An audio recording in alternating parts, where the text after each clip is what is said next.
조성우의 투자의 맛 이어가 보도록 하겠습니다. SK증권 영업부 금융센터 조성우 부장과 오늘 함께 다양한 이야기 나눠보도록 하겠습니다. 부장님 안녕하세요. 네, 안녕하세요. 네.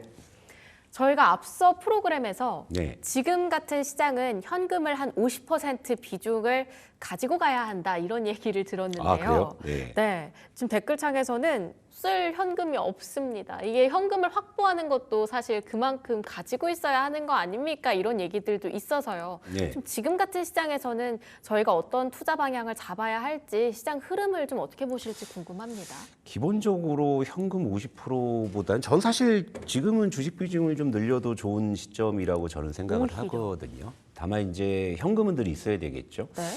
뭐 굳이 좀 제 기준으로 지금 시장에서 주식 비중을 조금 설정을 하자면은 그래도 한 70% 정도는 주식으로 가지고 있어도 될 것 같고요. 하지만 이제 현금은 늘 갖고 있어야 되겠죠. 근데 이제 시청자 여러분들께서 현금 비중 확보를 못 하시는 건 아마 크게 두 가지 이유가 있을 겁니다.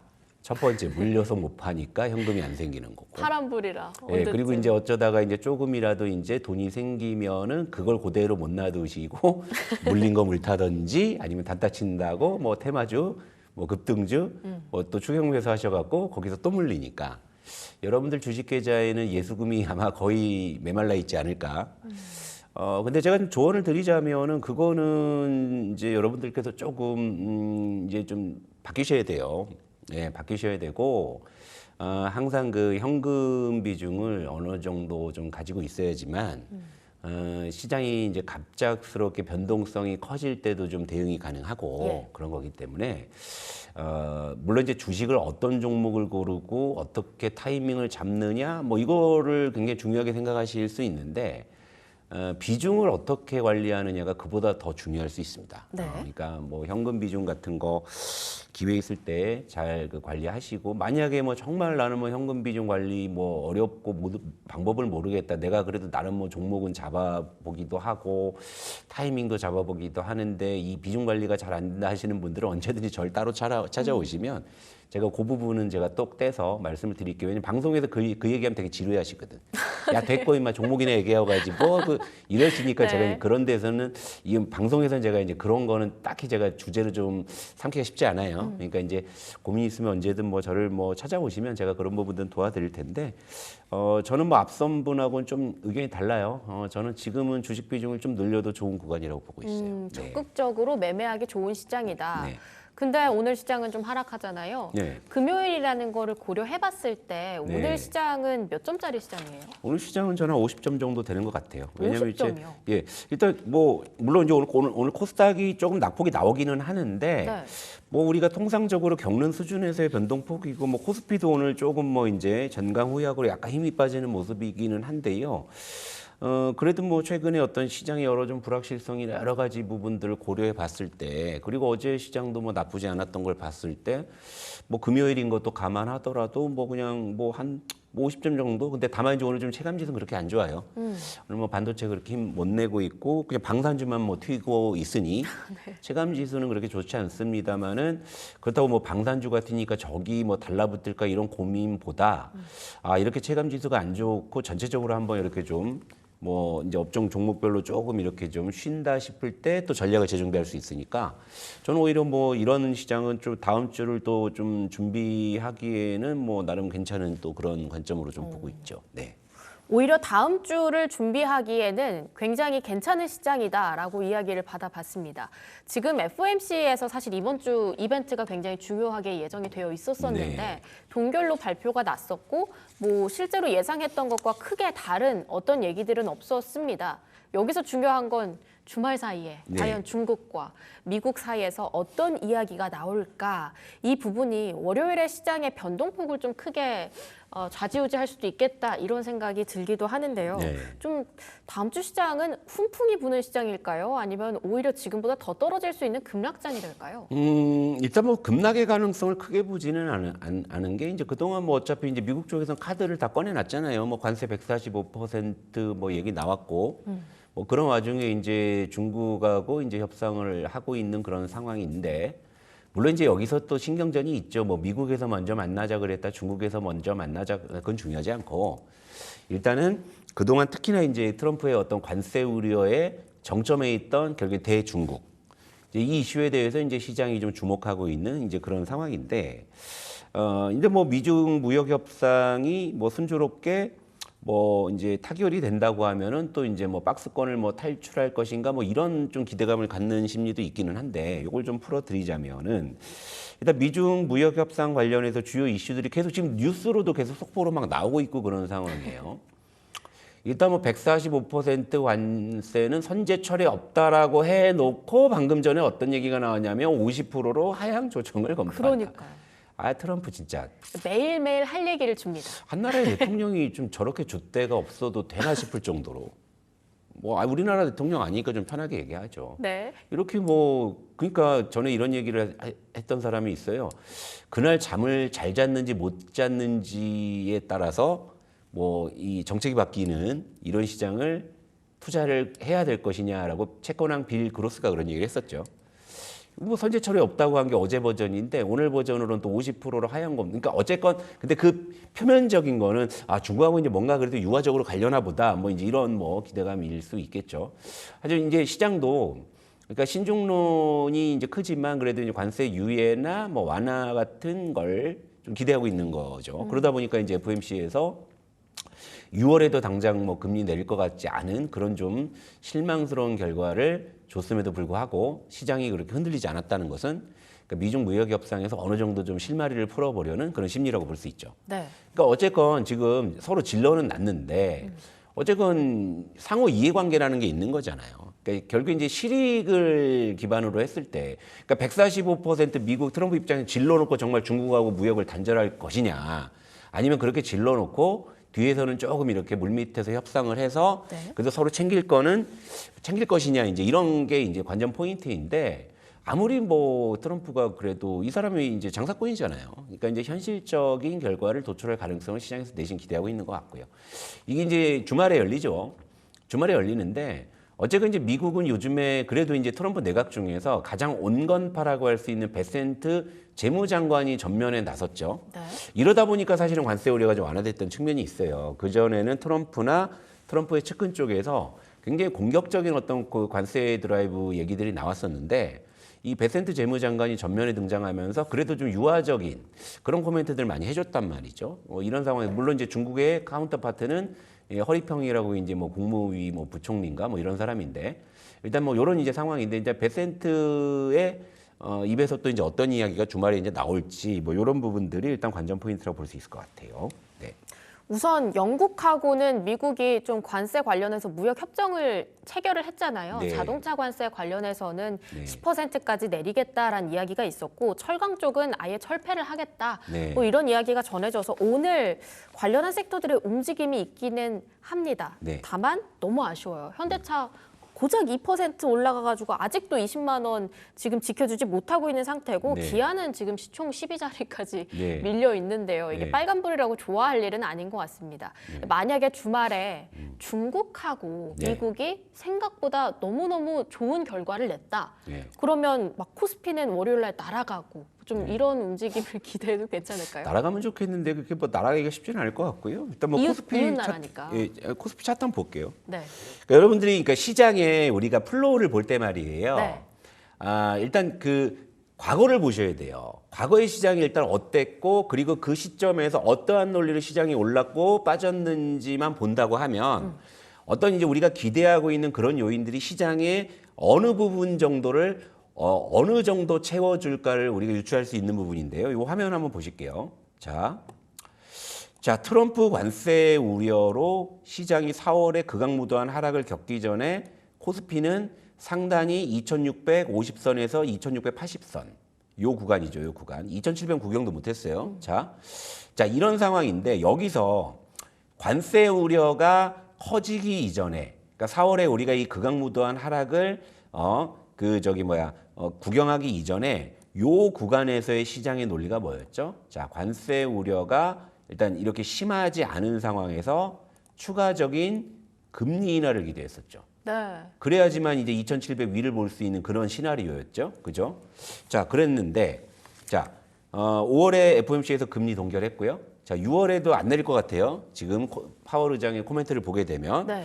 자, 그러면 지금 시점에서는 금리 인하에 대한 시장 기대감 시나리오는 현재로서는 없죠. 없으면 주말에 트럼프, 그러니까 미중 무역 협상이 그래도 시장이 기대하는 만큼 진전을 보인다고 했을 때 우리가 기대할 수 있는 상승분은 이 정도가 합리적이겠죠. 관세로 잃어버렸던 부분들을 완전히 되찾는 수준까지의 기대감이겠죠. 2,700까지는 못 가는 거네요. 못 가죠. 지금 상황에서는. 물론 이제 이렇게 이제 올려놓고서 관세 우려 완화되니까 인플레이션 우려도 완화되고 그리고 이제 미국에서 고용이나 이런 쪽의 지표가 조금 더 흔들리고 뭐 이래 버렸을 때 시장에서 다시금 금리 인하 카드를 꺼내면 그 위를 도모할 수는 있겠죠. 근데 관세, 그러니까 미중 무역 협상 타결이나 진전 하나만으로 박스피를 탈출한다, 정고점을 돌파한다 그런 욕심을 부리면 안 되겠죠. 에이. 아니 안 되지. 아니 말이야 뭐 좋은 얘기 해주는 거 네. 쉽죠. 아니 좋은 얘기 근데 좋은 얘기가요 말빚이 생겨요. 그쵸. 예를 들면 제가 조선방산 보수적으로 말씀드리는 게 뭐냐면 좋은 게 좋은 거라고 다 좋은 얘기해요. 근데 저까지 좋은 얘기 해버리면 진짜 이게 좋은 줄 알잖아요. 근데 나중에 그게 이제 막 빠져버리게 되면 다 도망가잖아요. 이제 말 안 할 말이 하려고. 없죠. 그렇죠. 그러니까 이제 저라도 이제 좀 주의할 부분들을 이야기하자라고 말씀을 드리는 거죠. 물론 기대감을 갖는 건 좋아요. 왜냐하면 기대감이 결국에 심리에 영향을 주기 때문에. 하지만 미중 무역 협상 타결 하나만으로 뭐 정고점을 돌파한다 이런 식으로 선동하면 안 되지. 그러니까 현실적으로 우리가 할 수 있는 부분들을 체크를 해놓고 거기서 우리가 전략을 짜는 게 그게 정말 이제 우리 시장에서 살아남기 위한 방법인 거지. 어떤 선동, 군중 심리 이런 쪽에 휩쓸려 버리는 건 경계해야 되겠죠. 그러니까 냉정하게 현실적으로 봤을 때 미중 무역 협상에 진전이 있다 하더라도 우리가 욕심을 낼 수 있는 부분들은 일단 현재로서는 2,650 정도까지가 상단이다라고 봐야 되겠죠. 전고점. 물론 이제 이렇게 이제 올라가는 와중에 또 이제 또 말 보태기 좋아하는 사람들이 관세 우려도 이제 좀 완화됐으니까 이제 금리 인하하지 않겠냐, 이제 파월도 좀 달라지지 않겠어라고 하면서 추가 상승을 도모할 수는 있겠지만. 단편적으로 미중 무역 협상 진전 하나가 이 정고점을 돌파시킬 거라고 그렇게 생각하면 안 된다. 근데 지금 올려주신 저 차트만 보면 네. 지금 자리가 조금 불안불안한 그런 느낌이 있기는 합니다. 그래서 네. 빠르게 박스권을 바로 돌파하기는 어려울 것 같고 네. 중간에 쉬어가는 타임이 있기는 해야 할 것 같다. 이렇게 좀 정리를 해볼 수 있을 것 같고요. 부장님께서 항상 이 투자에 맞대 강조해 주셨던 섹터가 반도체잖아요. 그렇죠. 네. 근데 이번에 어제 특히 시장이 반도체 쪽이 좋았었던 이유가 미국 네. 쪽에서 들려왔던 AI 칩 수출 규제 철폐한다라는 거. 예, 예. 이 소식인데 여기에 대해서 좀 이야기를 들어볼까 해요. 일단 뭐 올라서 뭐 일단은 어제 좀 그래도 반도체가 모처럼 한번 좀 안도하는 이제 그런 모습이 일단 나왔는데 일단 중요한 거는 이제 뭐냐면 이 AI 규제 이 철폐. 근데 사실은 지금 이 AI 규제라는 거를 또 이제 잘 좀 이렇게 헷갈리시는 분들은 이게 트럼프가 AI 규제를 한 걸로 알고 계신 분들이 많아요. 네. 그런데 이 AI 규제는 전임 바이든 정권 말에 나온 거예요. 바이든 정권 말에 그 AI 반도체 수출 규제가 나온 것인데, 근데 이걸 이제 철폐하겠다고 하니까 뭐 왠지 또 트럼프가 말을 뒤집은 것 같고 뭐 이렇게 좀 생각할 수도 있겠지만 이 골자가 뭐냐면 이제 동맹 파트너 국가의 그룹 그리고 일반 국가의 그룹 그리고 우려 국가의 그룹 뭐 우려 국가에는 뭐 이제 대표적으로 중국이 포함되어 있는 것이고 네. 그러니까 이런 어떤 그룹별로 이제 수출 이제 상한선을 이제 제한하는 그런 부분인데 일단 뭐 동맹 파트너 국가 같은 경우는 원래 제한이 없었어요. 원래 제한이 없는 그런 상황이었는데 철폐를 해도 원래 제한이 없는데 철폐한다고 뭐 그러니까 상관이 없거든요. 네. 근데 반도체가 그럼에도 불구하고 이제 꿈틀댔던 것은 뭐냐면 이제 오를 거리를 찾기 시작을 했다라는 것이죠. 오를 거리를. 그러니까 어떻게든 이제는 좀 뭐 하방 경직은 있고 하는데 뭐 올라가지 못하니까. 근데 사실 이제 반도체가 올라가려면은 관세 우려가 완화되든 금리 인하 기조가 확인이 되든 좀 그런 이제 큰 호재가 있어야 되는데 그게 이제 당장이 될 것 같지 않으니까 뭐라도 엮어서 한번 좀 장작을 좀 지펴볼까, 불을 지펴볼까 하니까 어제 AI 규제 철폐. 근데 이것도 되게 웃긴 게 뭐냐면 트럼프가 그동안 이제 그 반도체 수출 통제나 이런 쪽에 대해서 자기도 얘기를 많이 했었던 부분이었거든요. 네. 그런데 또 이 바이든이 했다는 이유 하나 뭐 또 저걸 철폐한다고 하니까 말에 어폐가 생긴 거죠. 대체할 거라고 예, 했습니다. 그러니까 뭐냐면 저래 놓고서 이제 트럼프가 또 자기 스타일의 규제가 또 나올 거예요. 네. 예, 그럴 가능성이 크지. 트럼프가 어떤 인간인데, 그죠? 그러니까 결국엔 지금 트럼프의 지금 취임 초행본 뭐냐면 전임 바이든 정부에서 했던 거 이후 여하를 막론하고 무조건 뒤집잖아요. 그러니까 이제 저거는 일단 전임 바이든 정부에서 해놓은 거니까 내가 그거를 뭐 수정 보완해가지고 계속 이거 아니에요. 일단 엎어놓고 자기 스타일로 다시 하겠다라는 부분이기 흔적을 때문에. 지우겠다. 예, 그러니까 이제 그 어떤 약발이 오래가지 않고 오늘 또 반도체가 좀 주춤한 그런 상황인데 어제가 안도감을 주는 뭐 그런 좀 상승이 어제 나왔다 볼 수 있고 뭐 오늘도 이어지면 좋겠지만 뭐 물론 삼성전자는 오늘 강보권에서 움직이긴 합니다만 네. 뭐 후련한 그런 모습들은 아직 안 나오고 있죠. 왜냐하면 이제 또 트럼프가 또 먼지거리 할지 모른다. 아직은 이제 우리 시장에 트럼프가 이제 불확실성이기 때문에 그런 식으로 좀 이해를 하셔도 될 것 같아요. 왜냐하면 이제 뭐 오아시스 정도의 뭐 반도체가 못 오르는데 호재가 없어서 좀 갈증이 나 있는 상황에서 어제 좀 그게 좀 일부 좀 목을 축이는 정도의 네. 그런 효과가 있었다라고 보시면 좋을 것 같습니다. 네. 일단 그러면 왜 이걸 철폐하겠다고 직접 이야기를 했을까? 이 배경에 대해서는 바이든 전 정부의 흔적 지우기 예, 이렇게 그렇죠. 좀 정리를 예. 해볼 수 있을 것 같고요. 또 이런 얘기도 있더라고요. 일단 중동 순방을 네. 13일에서 16일 사이에 앞두고 있잖아요. 네. 그때 뭔가 거기에서 새로운 이슈가 나오는 거 아닌가? 뭐 이런 데도 물음표가 있는 것 같은데요. 그럼 가봐야죠. 뭐, 봐야 한다. 우리 트럼프를 예측하지 맙시다. 예. 꼭 알겠습니다. 예측하려고 그래요. 뭐, 그죠?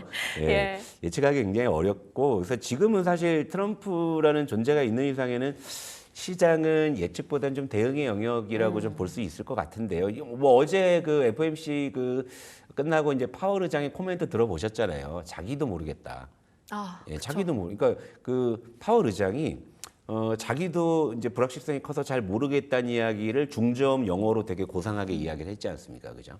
그렇게 했잖아요. 그러니까 뭐 이런 상황에서 뭐 이제 우리도 이제 예측하기가 쉽지 않은 부분이니까 지금은 좀 대응의 영역. 그러니까 대응의 영역에서 가장 쉬운 건 뭐냐면 트럼프가 또 뭔 소리에서 시장이 출렁이면 매수. 그건 되잖아요, 지금. 그건 되잖아요. 그쵸, 그쵸. 그러니까 그 패턴은 맞잖아요. 밀리면 사면 반등이 나오는 거는 매번 같은 패턴인데 트럼프가 또 뭘 말뒤집어서 시장이 호재라고 해서 반색해갖고 따라가면은 또 거의 물렸잖아요. 네. 그러니까 대응의 영역에서는 딱 그냥 그 정도의 관점만 유지하시면은 좋을 것 같습니다.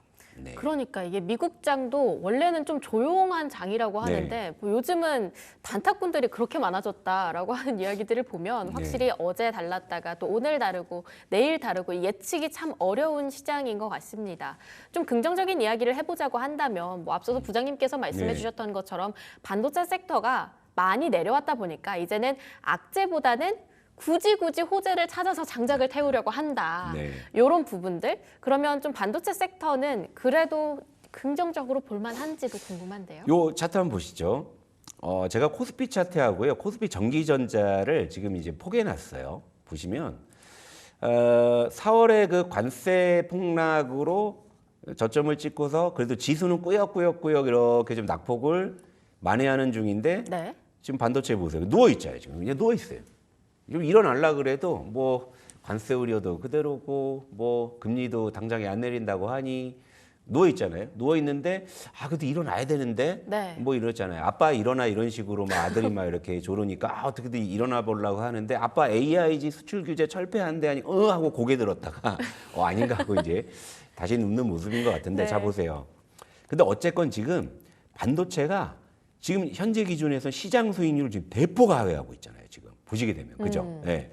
이런 시장이면 지수가 못 가죠. 그런데 이러면 이럴수록 우리가 여기서 포인트를 잡아야 될 건 가격 메리트가 굉장히 발생했다라는 거잖아요. 그죠? 그런데 단순히 가격 메리트만 있는 것은 분명히 아니었잖아요. 자, 삼성전자, SK하이닉스 실적 좋았죠. TSMC 실적도 좋았죠. 그 미국 쪽에 빅테크 하드웨어 쪽 실적 나쁘지 않았죠. 근데 제가 지난 시간에도 말씀드렸다시피 그 실적을 관세 인상 전에 그 선주문의 영향이다라고 애둘러 색안경을 껴서 좀 폄하하는 그런 분위기 때문에 못 올라오는 그런 상황이죠. 그런데 어제 예를 들어서 반도체 소부장 중에서 파크 시스템즈가 호실적을 내니까 또 그런 건 반응하죠. 네. 그러니까 뭐냐면 이제는 반도체가 어쨌건 오를 거리를 찾고 있는 것만큼 분명해요. 저는 오히려 역설적으로 주말에 미중 무역 협상에서 어떤 진전이 있다라면 오히려 그게 반도체를 촉발할 수도 있다라고는 봅니다. 그게 앞서 말씀드린 요 부분을 회복하는데 이제 반도체가 좀 이제 이 빈자리를 이제 비로소 좀 왜냐하면 이게 지금 반도체의 몫이거든요. 네. 왜냐하면 코스피가 급락을 하고 그다음에 여기까지는 왔는데 모자라죠. 뭔가 모자라잖아요. 그 모자란 게 왜 모자라요? 반도체가 못 해주니까 모자랐는데 결국에는 결자 해지라고 이 부분은 반도체가 해줄 가능성을 저는 일단은 점쳐보고 있는 거죠. 바로 이제 그런 부분에서 미중 무역 협상을 좀 저도 내심 좀 이렇게 주목하는 이유이기도 합니다. 네. 그런 상황에서 일단 보면 반도체가 지금은 분명한 것은 가격 메리트가 있다. 이런 이제 관점에서 보시면 이제 될 것 같아요. 네. 일단은 그러면 부장님께서는 주말 사이에 왠지 긍정적인 이슈가 나올 것 같은 부분에 조금 더 초점이 맞춰져 있는 것 같네요. 예, 지금은 악재보다는 좀 호재 쪽을 시장에서 찾고 있는 분위기이기 때문에 미중 무역 협상에서 이전보다는 그래도 좀 완화되거나 진전된 쪽으로 좀 보고 있는 거니까 반도체가 오르지는 않아도 지금 굉장한 하방 경직을 갖고 있어요. 네. 그러니까 지금 반도체 산다고 물릴 걱정은 안 해요. 그죠? 물릴 걱정은 안 하죠. 근데 이제 오르지 않으니까 여러분 지루하시죠? 근데 여러분 생각해 보세요. 안 올라서 지루한 게 낫지 물려서 괴로운 게 나아요? 그죠? 아니요, 지루한 게 나요. 지루한 게 나아요. 네. 물론 이제 또 막상 그 상황 되면 또 이제 앉으면 눕고 싶다고 또 이제 지루하다고 또 뭐 또 튀는 것도 쫓아가려고 하시겠지만 그래서 사람 심리가 간사하긴 한데 생각해 보세요. 물려서 괴로운 게 나아요? 아니면 저기 안 올라서 지루한 게 나아요? 전 지루한 게 100번 낫죠. 둘 중에 하나 택하라면 저는 무조건 차라리 지루하더라도 안 물릴 주식을 사겠지. 근데 지금 반도체가 지금까지 계속 지루하게 안 올랐기 때문에 앞으로 이제 오를 때가 좀 다가왔다라고 생각하면 그죠? 그러면은 조금 더 편하게 좀 반도체에 접근할 수 있지 않을까 그렇게 말씀드릴게요. 네. 그 반도체 섹터 안에서도 진짜 지루한 종목이 있잖아요. 예. 삼성전자. 예. 삼성전자를 볼까요? SK하이닉스를 볼까요? 자, 그러니까 지금 반도체 섹터는 매매 영역으로 접근하지 마세요. 투자 영역으로 접근하시면 돼요. 매매하시려면 네. 조선방산 가시고 정책 쪽 가시면 되지. 그죠? 네. 예. 둘 다 투자- 잡을 순 없잖아요. 둘 다 아니 제가 3트랙 늘 말씀드렸잖아요. 아, 그러니까 이러다가 갑자기 지수가 확 올라오면 여러분들도 이러다 반도체 안 가니까 딴 데 가서 매매나 하고 있자라고 하다가 어느 순간 지수가 뻥 뛰어 있잖아요. 그럼 또 이제 그때 또 논리가 바뀌겠죠. 반도체 지금 사도 됩니까? 또 그때 또 매매하시려고 달라붙으시면 이만큼을 또 여러분들께서 핸디캡을 주고 들어가셔야 되잖아. 그러니까 제가 전에도 말씀드렸죠. 반도체는 그냥 중기적 관점에서 이렇게 안 오를 때 모아 놓으시고요. 그다음에 이제 제가 이제 틈틈이 정책주도 가지고 오고 제가 뭐 얼마 전에 화장품주도 말씀드렸죠. 그럼 괜찮잖아요. 그죠?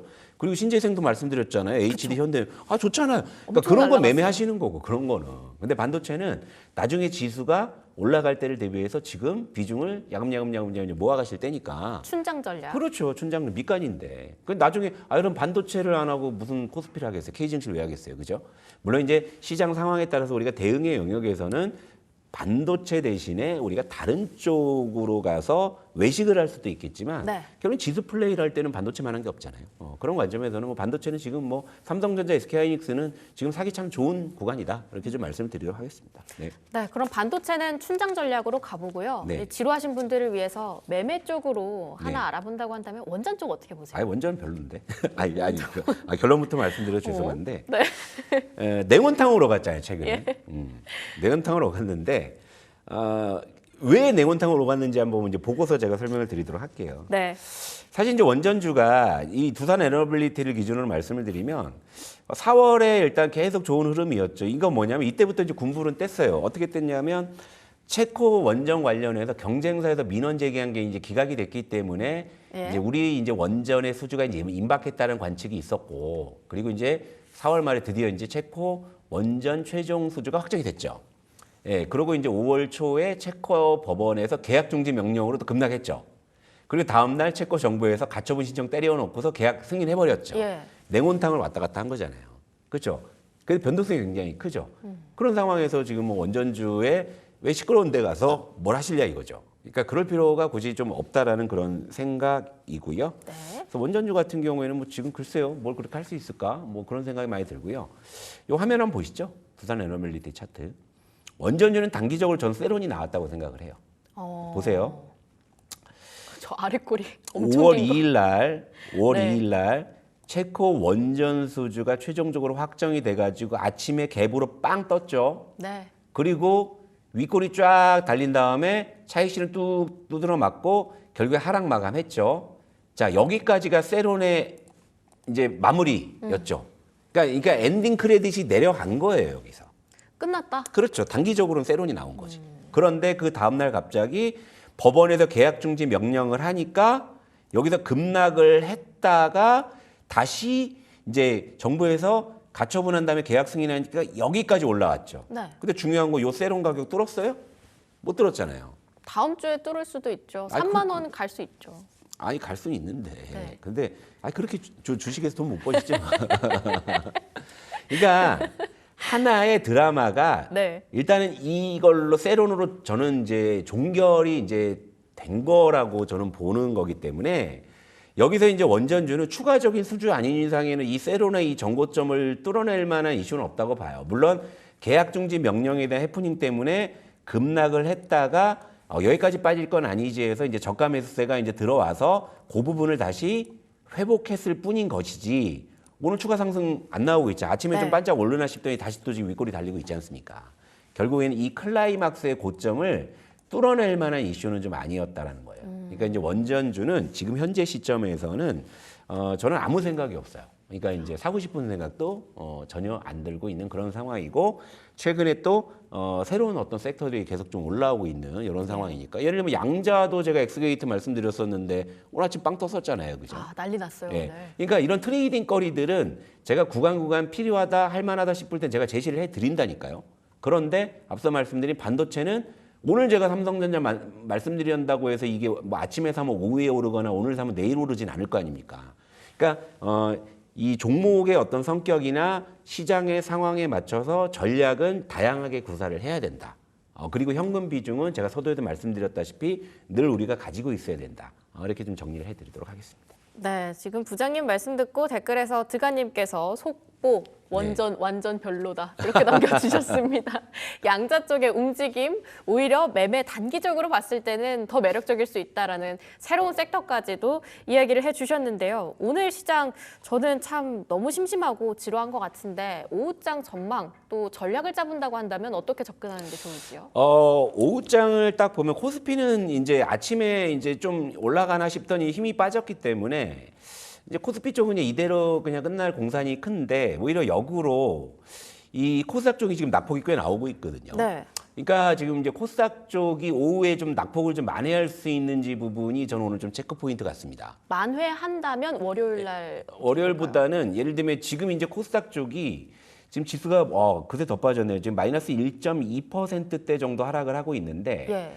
오늘 좀 코스닥 쪽의 하락의 요인은 보게 되면 일단은 이제 시총상위 바이오주 쪽에서 좀 하방 압력이 좀 있는 상황이고 그리고 어제 올랐던 반도체 소부장이 오늘 또 이제 어제 오름폭을 좀 반납하는 상황이라서 오늘 코스닥에 이제 조금 이렇게 좀 오전에는 낙폭이 좀 있는 상황이긴 해요. 그런데 오늘은 반도체가 뭐 갑자기 드라마틱하게 여기서 막 아래 꼬리를 잡을 거라고 보진 않아요. 요거는 오히려 이제 주말에 미중 협상을 보고 나서 아마 다음 주 초에 이제 월요일 날 좀 그런 부분들이 반영될 소지는 있고요. 네.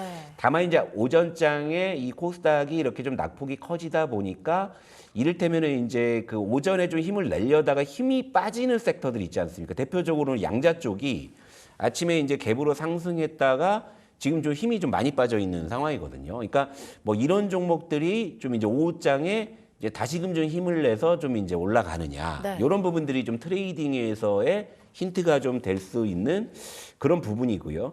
또 그게 아니라면 오늘 또 보면은 또 하나의 특징적인 섹터가 뭐 방산주 뭐 강한 건 있습니다만 오늘 우주항공이나 드론 섹터가 아침에 좀 강한 모습으로 출발을 했다가 지금은 이제 좀 약간 보합권으로 좀 힘이 빠져 있는 상황이거든요. 네. 그러니까 이제 이런 종목들이 또 이제 오후장에 좀 힘을 내주느냐. 왜냐하면 이게 좀 약간 테마성의 종목들이니까. 왜냐하면 아무리 테마주래도요. 지수가 예를 들면 뭐 1%대 하락을 하게 되면은 그러면 이제 그때는 좀 힘을 내기가 쉽지 않아요. 물론 이제 그러고 나서 이제 오후장에 뭐 지수가 이제 더 이상 뭐 내려가지는 않는 이런 것들이 이제 확인됐을 때 거기서 이제 수급적인 효과들을 좀 기대해 볼 수 있거나 뭐 이럴 수 있는 부분이거든요. 그러니까 뭐 이런 쪽으로 조금 힌트를 삼아 보시면은 뭐 그래도 뭐 좀 트레이딩의 어떤 그런 관점에서는 좀 코스닥 쪽이 낙폭을 얼마나 줄이냐에 따라서 좀 제한적으로나마 이제 좀 매매할 수 있는 좀 룸은 있지 않나. 이렇게 좀 정리를 해드리도록 하겠습니다. 전체적으로 봤을 때는 주말에 나올 이슈를 앞두고 시장은 빠르게 차익 실현을 하는 그런 움직임이 보여지는 것 같습니다. 일단 장 초반에 뛰었었던 양자주는 좀 빠르게 낙폭을 그려가고 있고요. 아마 우주항공이나 드론 쪽에서는 영국이 보잉 쪽으로 한 네. 100억 달러 상당의 항공기를 구매하겠다 뭐 이런 이야기가 또 전해졌었기 때문에 관련해서 쫙 올라가다가 또 힘이 좀 빠지고. 뭐 캔코아 에어로스페이스나 뭐 루미르 같은 종목 아니면 드론 쪽에서 뭐 에이럭스나 뭐 제이시언 시스템 같은 종목 이런 종목들은 좀 그래도 트레이딩의 룸이 있지 않을까. 그리고 원체 또 이제 바닥권에 있는 종목들이라 뭐 어떻게 보면 양자보다는 좀 편할 수 있겠네요. 그런 쪽이. 네. 그거 한번 좀 체크해 보시면 좋을 것 같아요. 네. 네, 알겠습니다. 오늘 오후장 코스피보다는 코스닥의 낙폭 회복 속도 좀 집중을 해보도록 하겠습니다. 지금까지 SK증권 영업부 금융센터 조성우 부장과 함께했습니다. 부장님 좋은 말씀 감사합니다.